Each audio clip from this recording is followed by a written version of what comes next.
Ah, unajua nini mpenzi wangu? Niliukumbuka sana. Kila nikikaa pale nyumbani natamani sana niwe karibu na wewe.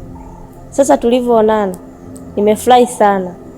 Natamani nilale kwenye kifua chako. Nataka uvue shati lako kabisa ili nikilalie kifua chako chote. Sawa mpenzi wangu? Unanizoea? Mpenzi, mbona sikuelewi? Nani mpenzi wako? Rudi kwenye sura yako. Rudi kwenye sura yako.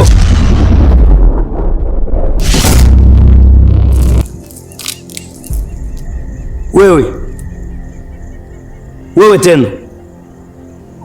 Kwa mara nyingine. Wewe ni mwanamke mzuri. Kwa muda huu utakiwa uolewe, upate mwanaume, ukamfanyie majukumu. Na uchawi hauna faida kabisa. Kawaida yangu mimi, mtu simwachagi, uaga na ua kabisa. Kwa kuwa ni mwanamke, nitakusamehe na nakupa onyo la mwisho, usirudie. Toka. Toka!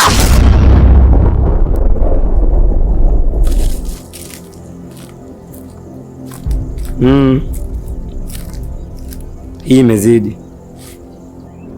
Wanalazimisha kufanya. Ngoja nifanye.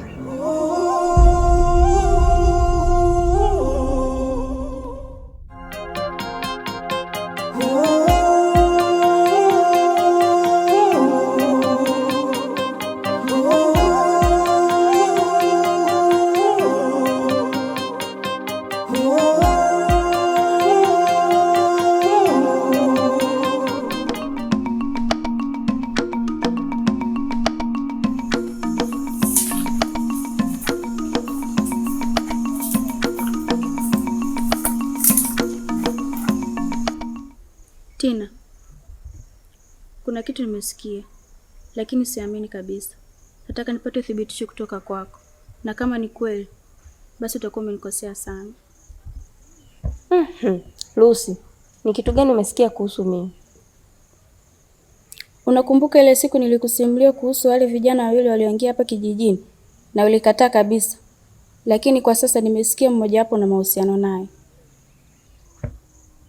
Ni kweli, lakini sio kwa matakwa yangu.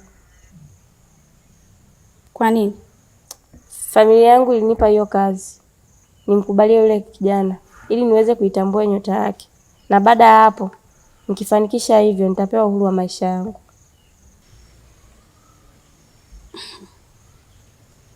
Aya, je, kama yule kaka anakupenda kweli, ushaifikiria kuhusu hili? Kweli, yule kaka ananipenda na ana hisia za kweli juu yangu. Lakini Lucy, hata wewe mwenyewe unajua, siwezi kufanya naye chochote kile, ijapo hata moyo wangu umeshaanza kumpenda. Sawa.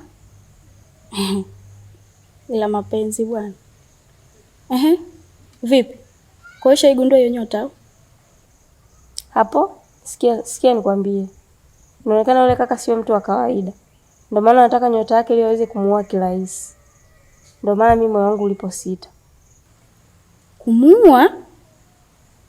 Tina, wewe umejuaje? Na amekosa nini? Hata mimi sijui Lucy. Ila nilisikia kwa masikio yangu mawili na niliona kwa macho yangu mawili mazungumzo yakiendelea kati ya kaka yangu na dada yako Salome kuhusu kuwaoa wale vijana. Na katika mazungumzo yao inaonekana wanawafahamu. Lakini nilijiuliza, waliwakosea nini? Na waliwajulia wapi wakati wale vijana ni wageni katika hiki kijiji? Tina, inabidi tuwe makini na ni lazima tutambue hili kwa undani zaidi. Sawa. Basi twende tukachote maji ili tuwahi nyumbani. Lakini na usigundue tu hiyo nyota. Toka twende tu.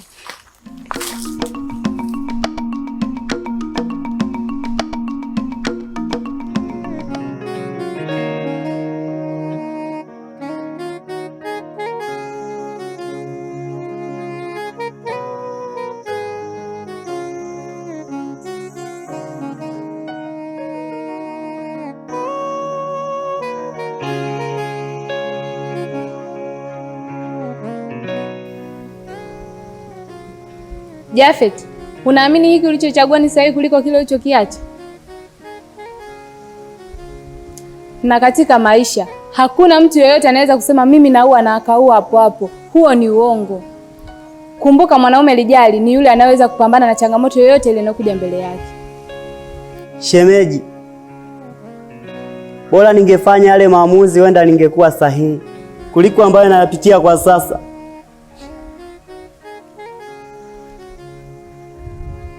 Jafet, kamwe nakushauri usiache kupambania kile unachokipenda.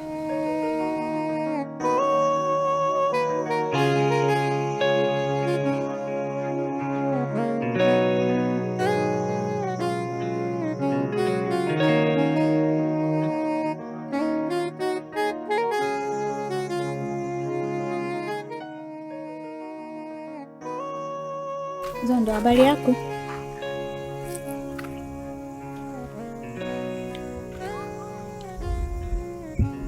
Poa.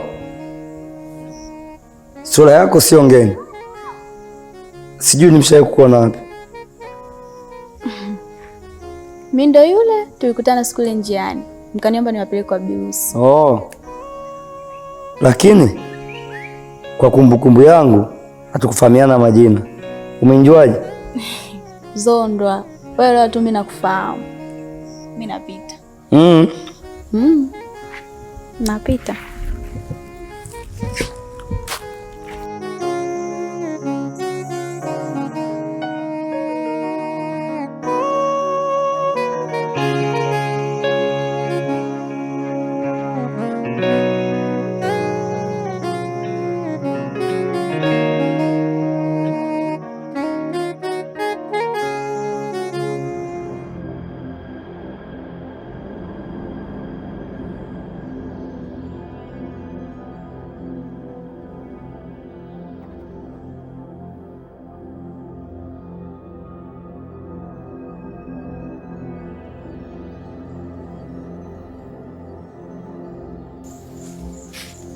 Unahisi nini?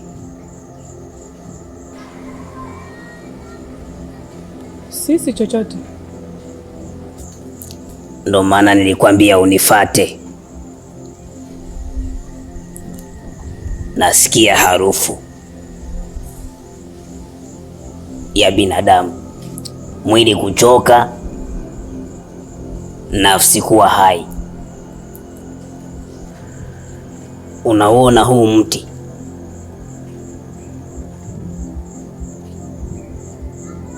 Kaka yako yuko ndani.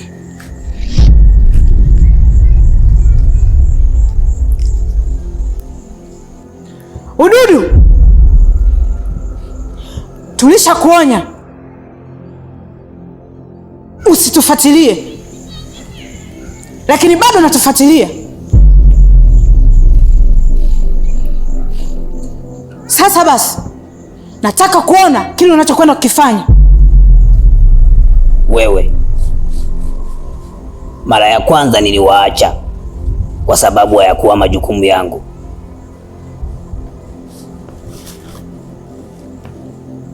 Sasa ona ninachoenda kukifanya. Potea.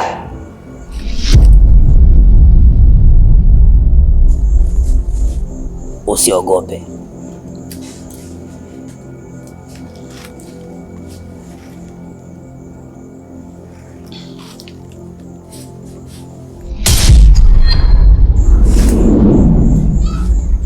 Kaka,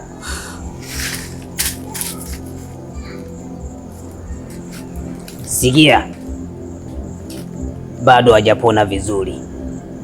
Mchukue twende naye nyumbani.